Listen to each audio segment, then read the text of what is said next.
Good afternoon, fight fans, and welcome back for another episode of Blood, Sweat, and Tears IG Live interview. Tonight's guest is a six-fight UFC veteran. He was scouted on Dana White's Looking for a Fight Season 2 at a CFFC event where he won the belt.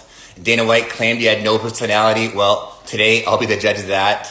Please welcome Jared Flash Gordon.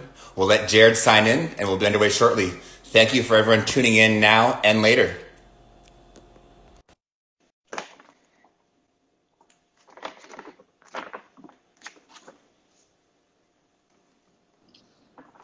Hey, how's it going, man? What's up? How you doing? Good, good. Happy 4th of July. You too, man. I'm actually dipping, just like a good old American. So Oh, nice, nice. 4th of July over here. There we go. So how's training camp going? I mean, it's been a little crazy. I live here in Florida, so Yeah. there's been a spike in cases. I think like the most in the country right now. Yeah. But I mean, training camp was good. I was able to get all the training I needed: strength training, sparring, jiu-jitsu. All the essentials. This last week I quarantined, stay out of the gym. Some of my teammates tested positive recently. Okay. And before, so Gilbert Burns, is one of my main Yeah, teammates.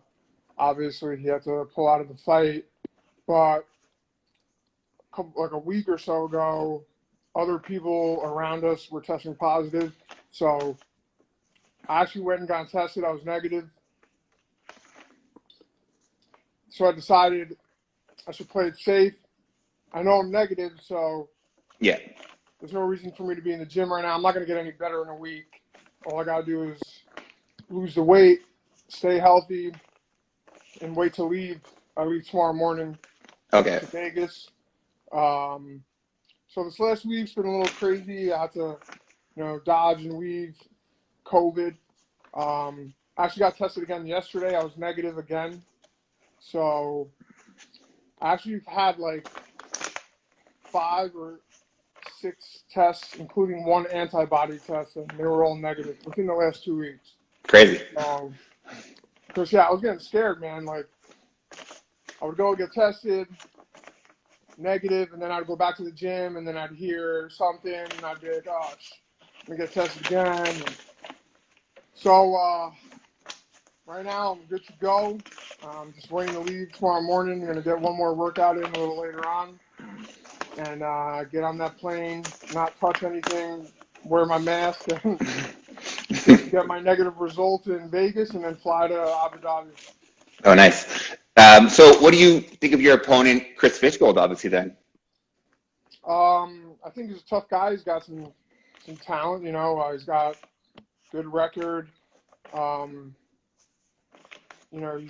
He's had some tough goes in his last couple fights, but he's also, he's fighting good guys in the UFC, and that's how it goes when you get there. I've had the same, I won my first 2 UFC fights by domination, and then I lost my next one, and then I lost 2 in a row, even though I was winning that fight. My hamstring fell off my pelvis, and I wound up losing, but I got fight of the night, and I got a new contract, won my next fight, and then I lost my last one against Oliveira. But, I think I should never have been fighting at 55. I think I matched up really well against Chris at 45. 45 is my weight class. That's when I got signed to Dana on Dana White's show. That's the weight class I was in. I was defending the belt, and he, like you said, I have no personality. But after the fact, backstage, he was like, "So you want to do this?" And I was like, "Yeah." So I'm here, like. Yeah. He was like, "You sure?" And I was like, "Yeah, I'm sure." Like, and I just fought 4 rounds. Yeah. I got dropped in the first round. So, I'm tired. I just got my bell rung a couple of times.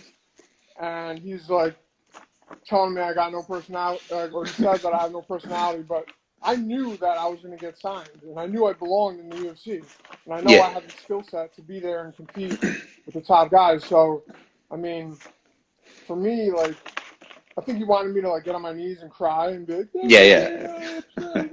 but I'm not going to fucking sell my soul. Like, you're signing me to a 10,000 and a 10,000 fight contract Yeah. for your first UFC fight.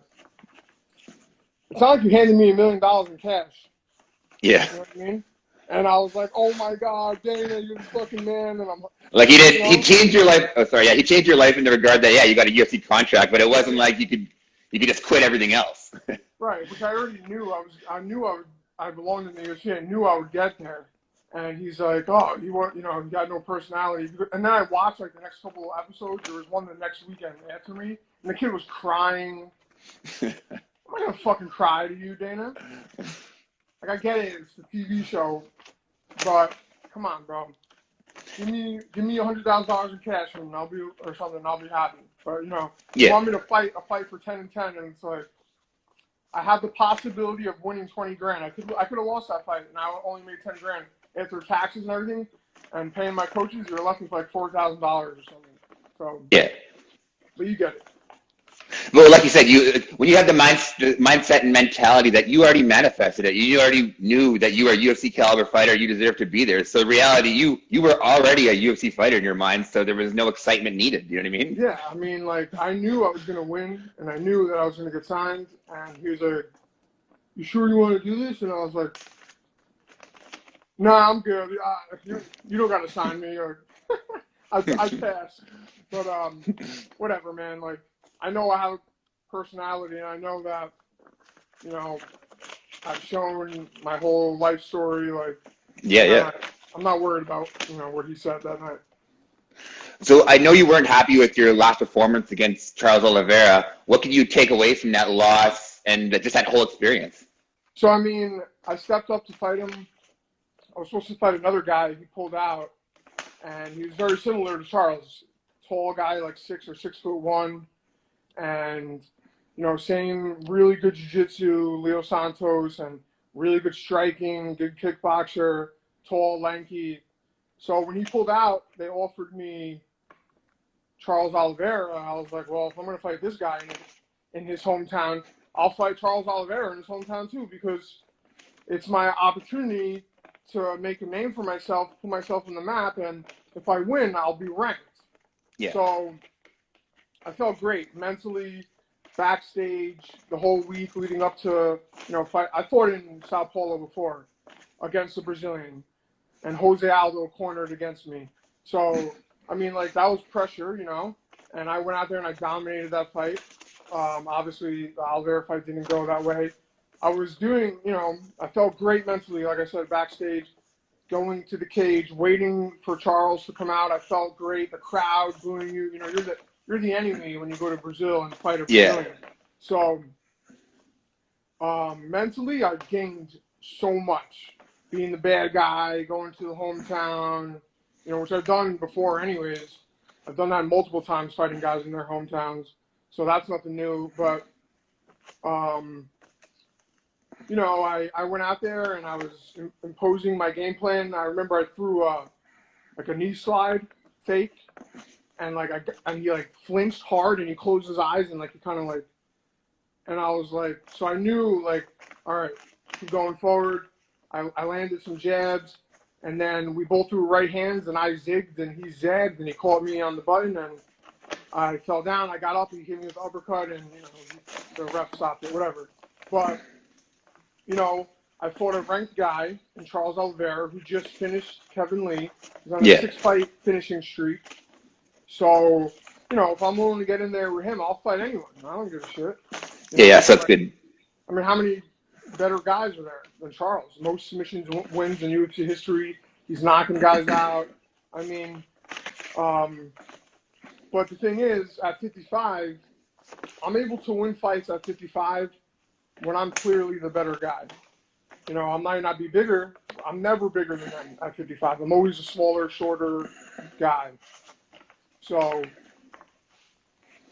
I could out-technique them and win fights like that. But when guys start getting really big and long, and Yeah. they're also really technical. It's like, where do I find the advantage? You know, how do I win Yeah. this fight? You know, it starts to get harder, especially when you're fighting guys like Charles Oliveira. And, you know, I lost to Diego Ferreira, who's on Yeah. a 6-fight winning Who's streak. also a beast. Yeah. Yeah, and, you know, I lost to Joaquim Silva in a fight that I was winning every single round until my hamstring literally fell off my pelvis, and then it went, you know, the other way, and, you know, I got injured in that fight, and I wound up losing. But so I think, like, when you look at my UFC record, you're like, oh, he's 3-3, and then it's like, well, if you look deeper, you're like, well, he had some unfortunate events, and he also fought some monsters. So I mean, I think fighting Chris, I match up really well. I know that I fought and been in there and got in the cage with, you know, higher level guys than he has. And I think I'm just a bigger, better, more polished version than him. Yeah. So that's how I'm feeling right now. Do you feel any added pressure coming off a loss in that last fight at all? No, I mean, I'm on my second contract. I'm 1-1. Yeah. I've been here before, coming off a loss. I know what it's like to get in there, and my mindset's completely different. You know, like I was 2-2, and that was I was 2-1. They wouldn't let me renegotiate for another contract. They wanted to see how I did on my fourth fight against Joaquim. So I had a lot of pressure on that fight. That was my Yeah. last fight on the contract. It didn't go well. You know, they could have decided not to renew my contract. But I went out there. I got fight of the night, and they gave me a new contract with a good pay bump. And then I won my first fight on my second contract. And then I stepped up and fought Charles Oliveira, who no one wanted to Yeah. fight because anyone ranked ahead of him, they couldn't get him a fight. No one wanted to go down to Sao Paulo and fight him in his hometown. So no one wanted to fight him. I said, yeah, I'll fight him. So, I mean, whatever. I went out there, I took a chance, and it didn't go my way. So I'm 1-1 on my second contract. I'm going to win this next fight, and then I'll renegotiate from there, you know? Yeah. So, So what are your thoughts on fighting with no fans then, and then your next fight? man, we do that every day in the gym. Yeah. We go, we spar. I'm sparring monsters in the gym, you know? Actually, Everyone though. I train with is a monster. Herbert Burns, Gilbert Burns, Logan Storley, Michael Chandler, Adam Borix, Michael Johnson. I'm fighting guys who have tons of experience. I'm training with guys who have tons of experience, who are really good at certain things, better than me at certain things. I'm better at them. So there's no easy rounds, you know. And Yeah. even the guys on the regional scene in my gym are monsters. They're all in shape. They're all training hard. They're all training with the same guys as I am. So I get good looks everywhere I go. Definitely. How excited are you for the chance to be able to fight on Fight Island? I feel like that's an experience that a lot of fighters don't have the chance to do right now. Man, it's been insane these last 2 weeks for me. Like, crazy shit has happened, but I was able to get through it all and jump through these hoops. And I leave tomorrow morning for Vegas, so I know I'm gonna be fine. I'm gonna get to Vegas, get another negative result, and I'm gonna go to Fight Island. I'm super grateful. I'm trying to stay in the moment. Just take everything in and go do what I do, and you know, I expect great results, and that's what I'm going to get. Nice. So how did you get into MMA then? How did I get into MMA? Yeah. How did you get into it, and how long have you been doing it? So I graduated high school. I was like 17. I'm young for my grade, and I was like doing a lot of bad shit. I was heading down the wrong road. And I was that senior year of high school, I was drinking like a fish, and I got pretty chubby, and I was like, shit, I'm fatter now. I need to find a way to work out, but I didn't want to go to like a regular gym. So I was looking for fight gyms, and at the time, the Ultimate Fighter was blowing up, and I was super into UFC. I wrestled as a kid. I boxed a little as a kid, and so I found a gym in my neighborhood. It was the home of the Rhino Fight Team. It's where Frankie Edgar came out of. Oh, nice. And at the time, he had just made his UFC debut. He won, and I remember he fought Tyson Griffin, and I was thinking, Oh, man, nice. I want to do this. If someone like Frankie can do it, so can I. You know, he was like a smaller guy. You know, I'm like not a big guy, so I was like, if he could do it, I could do this. And I trained for 4 months, and I just turned 18, and I had my first amateur fight in Rahway Convention Center in New Jersey. It was across the street from the Rahway Penitentiary. Yeah. And I won. It was an awesome fight. I sucked at the time, obviously. And that's it, man. I fell in love. That's awesome. And yeah, I had 8 amateur fights, and then I went pro when I was 22. Oh, nice. Would you say Frankie was kind of like one of your like inspirations at that point too, as a younger fighter? Yeah, I'm friendly with him too. I've trained with him a bunch of times. Yeah. And yeah, I remember watching him beat BJ Penn in Abu Dhabi for the title. That was huge. And he won. And it's funny because when we both announced our fights, he had messaged me. He's like, yo, I'm on the same card as you. I can't wait to see you down there. And I was like, man, it's so crazy that you're messaging me. So I was just thinking how, you know, I watched you fight in the title against BJ and you won in Abu Dhabi. And I remember thinking back then, man, I would love to go to Abu Dhabi and fight. And now I'm fighting on a card with Frankie Edgar in Abu Dhabi. So it's just crazy how shit worked out, you know? Yeah, it's funny how the world comes full circle when you put in that hard work. You know what I mean? Like you had these dreams of wanting to be on a card with somebody like your role model and Frankie Edgar. You put in that work, the universe listens, comes full circle, and here you are years later on the same card. So that's cool to see. It's crazy. Yeah. So how's your transition been down to South Florida then to Sanford MMA? So I had a big history in Florida. I was down here trying to get sober when I was younger, got in a lot of trouble down here. I was actually facing 25 to life. Crazy. I was in jail over here. Luckily, I beat the case and got out. But my brother lives down here. I have other family down here. My fiance lives down here. She was based out of here. We're both from New York originally, but she had moved down here when she was younger.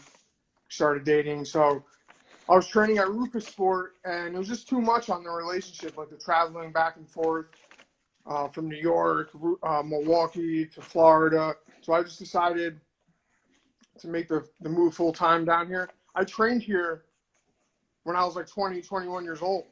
Okay. Back when it was the Black Zillions. Before anyone was down here, I was here as a kid, and I've known Henry Hook for like 10 years. And when I got arrested for that, so I got arrested for home invasion, robbery, felony battery. And I was wrestling in the gym with Michael Johnson. And the detectives walked into the gym. They walked onto the mat with their shoes on. They put me in cuffs. And I got arrested in front of Rashad Evans. He just won the title. Or he just defended the belt, I think, against Tito Ortiz. Anthony Johnson was there. Tyrone Spong, Michael Johnson, all these, big name fighters. And I got taken out. Henry was there. I got taken out in cuffs. So I've known Henry for a long time. And when I got into the UFC, he was like, I remember seeing him at my first fight, and he was like, I can't fucking believe you made it. and we've always been friendly. And when I was down here, like between camps from Rufus Sport, I would come and train. And, I got along with everyone. Everyone's super cool. All the coaches were great. And so when I decided to make the full move, it was a perfect transition. I fit right in with all the guys. Everyone's awesome. And it's been great. Nice. What's it like working with a striking genius like Henry Hoof on a daily basis now? It's great. Henry's super laid back, super cool. He's not like, he always says to me, like, everything you do is good. We'll just clean up a couple things, have you move a little differently. And, we just basic combinations that work.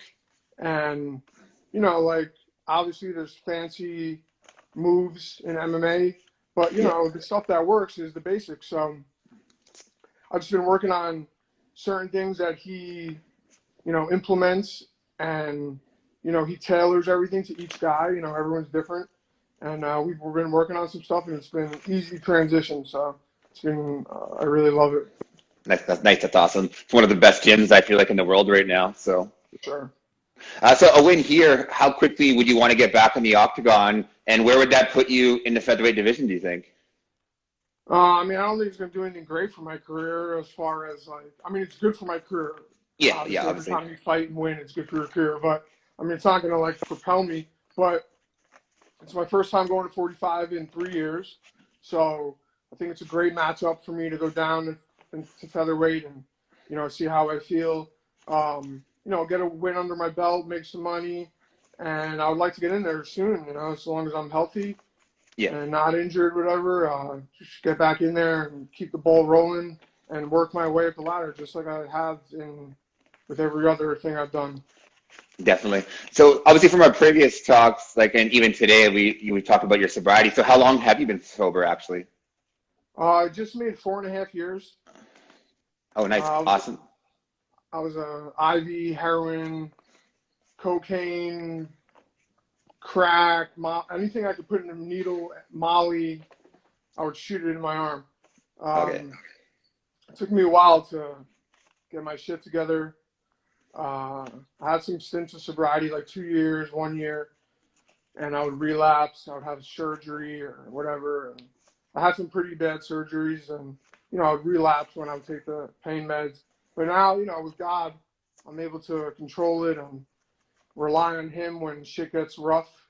So 4.5 years, man. God willing, I'll stay sober for the rest of my life and never have to go back to being like that. Because, man, fighting, relationships, it's all hard stuff.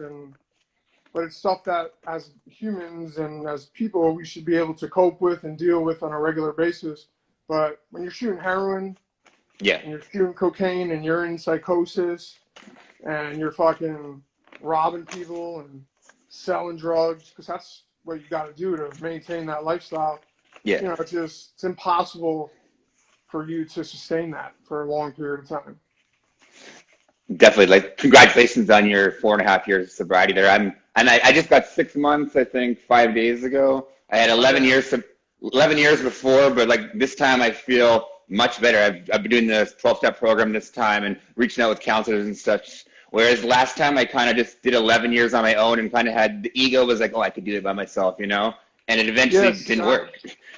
Sounds like you didn't have like your higher power or something. Yeah. That was my problem. That was my problem. I would get like 2 years sober, but I was just training. I wasn't doing shit to help to stay sober.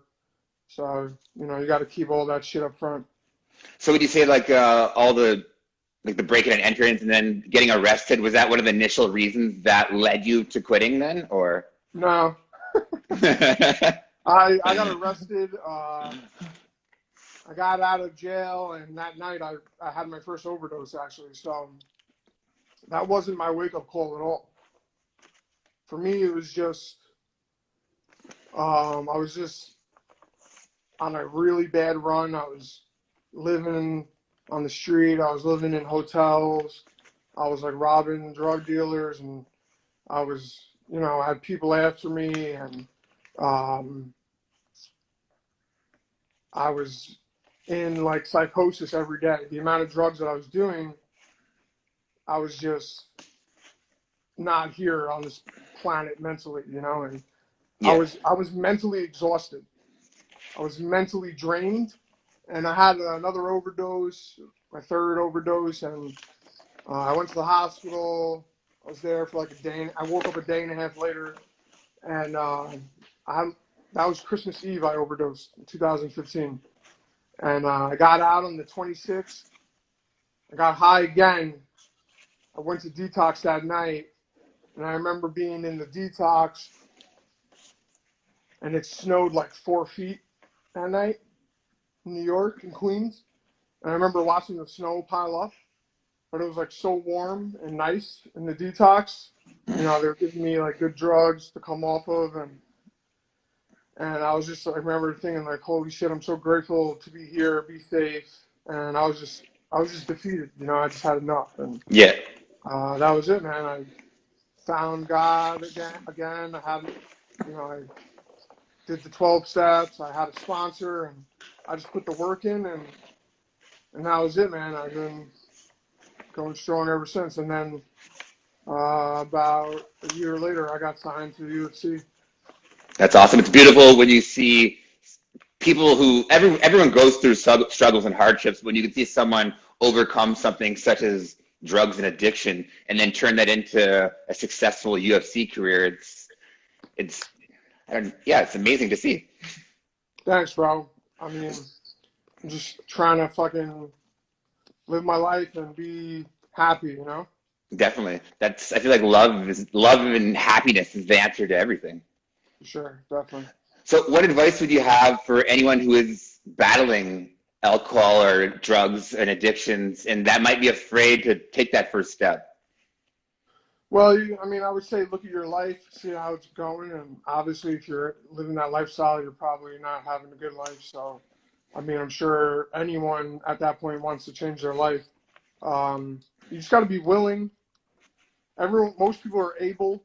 You just got to be willing to make changes and, find your higher power, find your reason for why you need and want to be sober, and use that as your motivation. And then once you start obtaining things again, you get relationships back, you get, I ran up all my credit cards, my debt, my credit was shot. You start getting your financials in order. You start making a life for yourself, you get a job, you get back to normal, then things start getting easier. And, you just gotta, I think you need the separation from the drugs for a while. And once you separate and start clearing your mind, things start getting a little easier for you to handle. And that's it. You just keep going from there. That's awesome. Thank you for sharing that for the fans watching today. Last question. For the fans who haven't got to watch your fights yet, what advice do you have to them why should they tune in to watch your fight against Chris Fishgold and Fight Island come July 15th?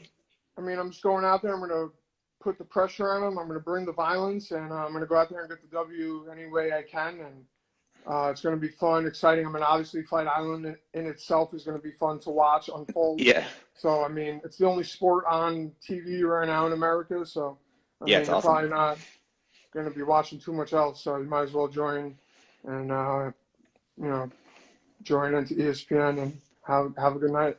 Sounds good. Well, thank you for coming on today and sharing your story. I'll be launching my podcast in 10 days or so. I'd love to get you back sometime this summer, sometime or something after your fight and check in with you again if that's cool. Yeah, of course. No doubt. Awesome. Well, thanks for coming on today. Fight fans, make sure to tune in and watch Flash fight Chris Fishgold July 15th on Fight Island. My man, thank you. All right. Take care, buddy. All right, bro. Peace out. Peace.